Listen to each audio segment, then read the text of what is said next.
किंवा काळी माती जरी असेल तर त्या भागात सुद्धा तुम्ही बांबूची लागवड करू शकता. फक्त तुम्हाला ती जागा निचरा करणारी करावी लागेल, पाणी त्यात राहिलं नाही गेलं पाहिजे. तर अशी माती गरजेची आहे. मग ती कोणतीही माती असू दे, मुरमाड असू दे, काळी असू दे, लाल असू दे, बांबू हा येतो.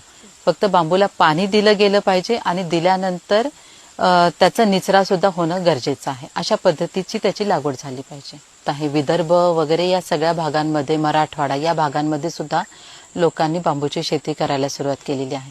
तर अशा भागांमध्ये जिथे मुळातच मातीमध्ये पाणी साठून राहत नाहीये, दुसरी गोष्ट तिथे पाऊस फारसा पडत नाहीये, तर या भागांमध्ये जेव्हा लोक बांबूकडे कमर्शियल पीक म्हणून बघणार आहेत तर त्यांनी ठिबक सिंचनची योजना करणं गरजेचं आहे.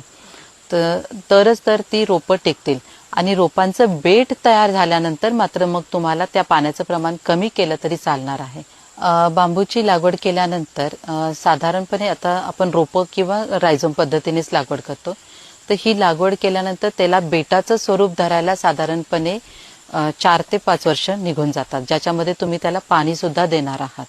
तर पाणी दिल्यानंतर, खत दिल्यानंतर, खत म्हणजे साधं कंपोस्ट खत घातलं तरी चालतं. तर हे दिल्यानंतर 4 ते 5 वर्षामध्ये त्याचं प्रॉपर बेट तयार होतं.